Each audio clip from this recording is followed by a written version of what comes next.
Good morning दोस्तों, MAS class में आप लोग का स्वागत है। तहे दिल से स्वागत। आई होप है कि आप लोग अच्छे होंगे, सही सलामत होंगे मेरे भाई। तो जैसा कि दोस्तों आप लोग की एग्ज़ाम की तैयारी भी अच्छे से चल रही होगी। तो जैसा कि दोस्तों आज मैं आप लोग को बताने वाला हूँ गवर्नमेंट कॉन्ट्रैक्ट, जो कि एक कॉन्ट्रैक्ट ला का जो है एक जो है टॉपिक है, जो है आपके सिलेबस जो एलएलबी के सेकंड सेमेस्टर में ये दिया गया है। बाकी और भी अगर आप लोग हैं तो आप लोग कर सकते हैं। जैसे आप लोग कॉमर्स से पढ़ें तो उसमें भी कॉन्ट्रैक्ट है। आप लोग जो है बीकॉम कर रहे हैं तो उसमें भी कॉन्ट्रैक्ट है। सेम टू सेम वही सब टॉपिक। आप लोग बीए एलएलबी कर रहे हैं तो उसमें भी कॉन्ट्रैक्ट है। तो इसमें हम लोग देखेंगे तो ये एलएलबी जो है सेकंड सेमेस्टर के जो है लास्ट टॉपिक है। तो ये देखिए क्या है, इसमें कहा गया है कि गवर्नमेंट कॉन्ट्रैक्ट मतलब गवर्नमेंट। कई स्टूडेंट ने ये कहा मुझे जो है, तो इसके बारे में सोचा कि आपको बताना ज़रूरी था। मैं बताने वाला ही था, लेकिन थोड़ा 2-3 दिन की वजह से पूजा पाठ में बिजी था, तो उसके लिए सॉरी। आप लोग को जो है टाइम से नहीं मिल पाए वो चीज़ें। तो चलिए मैं बता देता हूँ इसका क्या मतलब होता है। देख लीजिए इसका मीनिंग क्या होता है। तो देखिए पहले नंबर इसका आर्टिकल जान लीजिए। इस सेक्शन में आर्टिकल में है आप लोग को 298 से लेकर 299, ये दो हम पढ़ेंगे। ये है आप लोग का 294 से लेकर 300 तक, लेकिन हम लोग पढ़ेंगे यही दो से आप लोग के क्वेश्चंस बनते हैं और इम्पॉर्टेंट भी है। इसके मीनिंग क्या है, a contract to the which the जो है central government of state government is a party. इसका मतलब ये है कि state government and central government की जो भी पार्टी होगी, जो भी आपस में ये समझौता करेगी, एक कॉन्ट्रैक्ट करेगी। जैसे अब आप लोग क्या होता है कि एक पक्षकार की कॉन्ट्रैक्ट करता था। इसमें गवर्नमेंट कॉन्ट्रैक्ट, एक स्टेट जो है दूसरे स्टेट से ये कॉन्ट्रैक्ट करेगी कि ये चीज़ हमको बेचना है, ये चीज़ ऐसे करना है, ऐसे चीज़ करना है। ये सब चीज़ के बारे में इसमें बताया जाएगा। इसका मतलब ये होता है। देखिए आर्टिकल 298 में क्या क्या व्यापार करने आज की शक्ति क्या होती है। पावर टू जो है देखिए कैरी ऑन ट्रेड ईटीसी। संघ की और प्रत्येक राज्य की कार्यपालिका शक्ति का विस्तार, व्यापार या कारोबार करने और किसी प्रयोजन के लिए संपत्ति का अर्जन, धारण और बैनन तथा संविदा करने पर भी होगा। ये चीज़ें कहा गई है इसमें। देखिए सिंपल सा मतलब मैं सिंपल तरीके से लिख करके ही बता दिया हूँ, इसमें समझाने कोई बात नहीं। नंबर ए देखिए, जहाँ तक ऐसा व्यापार या कारोबार या ऐसा प्रयोजन वह नहीं है जिसके संबंध विधि बना सकती है, वहाँ तक संघ की उक्ति जो है कार्यपालिका शक्ति प्रत्येक राज्य में उस राज्य के विधान के अधीन होगी। सही बात है, बिल्कुल। प्रत्येक राज्य में जो है उस राज्य के विधान के अधीन होगी, जो विधानसभा होगा उसके अधीन होगी। देखिए सॉरी दोस्तों, थोड़ा इधर से उधर हो गया। अब देखिए इसमें बी नंबर का, जहाँ तक ऐसा व्यापार या कारोबार या ऐसा प्रयोजन वह नहीं है जिसके संबंध में राज्य का विधान मंडल विधि बना सकता है, वहाँ तक का प्रत्येक राज्य की उक्त कार्यपालिका शक्ति की संसद के विधान के अधीन होगी, संसद के विधान के अधीन होगी।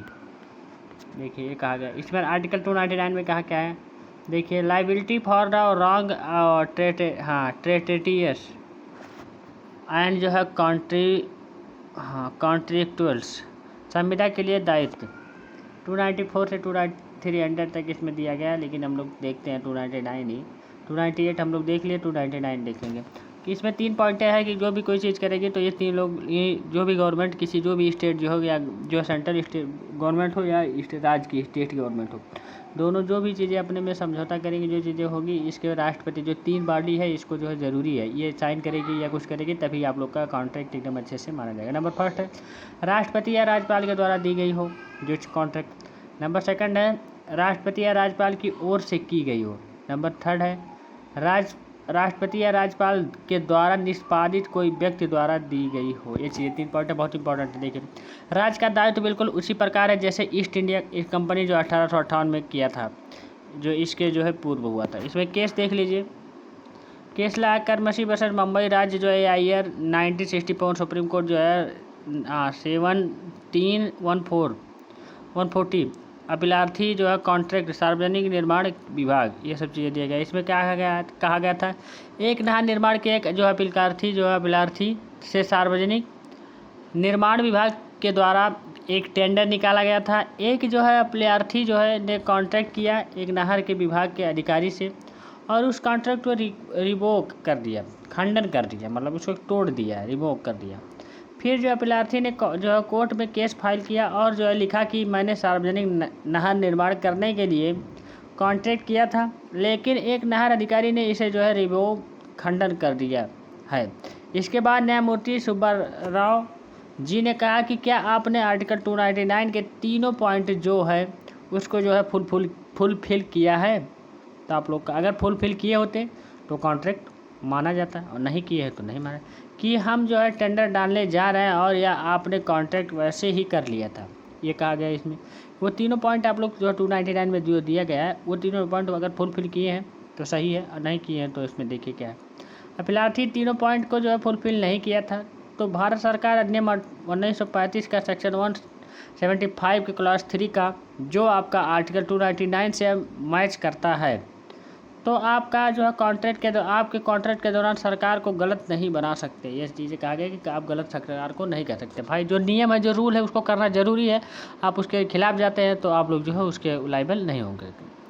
देखिए भीमराज जो है अगला केस, भीमराज जो है जयपुरिया वर्सेस आप लोग भारत संघ जो है IN 1962 सुप्रीम कोर्ट 113।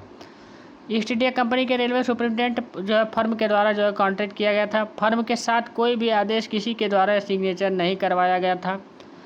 सिग्नेचर जो है क्या हुआ था, रेलवे के जो है डिप्टी CM के अनुसार किया गया था। इसमें राष्ट्रपति या राज्यपाल को जानकारी भी नहीं थी और ना था तो साइन था। यह जो है कॉन्ट्रैक्ट मान्य नहीं होगा क्योंकि जब तक आर्टिकल 299 के तीनों कॉन्ट्रैक्शन फुलफिल नहीं होगा तब तक मान्य नहीं होगा पूरी तरह मेरे भाई। भारत अगर मान्य भी होगा तो आप भी जो है आप जो है कॉन्ट्रैक्ट जो गवर्नमेंट कॉन्ट्रैक्ट या स्टेट गवर्नमेंट के जो है घपलाबाजी अमर होगी, तो अगर होगी तो उसमें वो दायित्व नहीं होगा। ये चीज़ें कही गई है इसमें। तो मेरे भाई गवर्नमेंट कॉन्ट्रैक्ट आप लोग समझ चुके होंगे। बस इतना ही बड़ा है, ज़्यादा बड़ा नहीं है। आप लोग देखिए बाकी बड़ा तो बहुत बड़ा है, लेकिन मैंने उसको जो है नोट्स करके बढ़िया से एकदम अच्छे से लिख करके उसको आपको समझाया।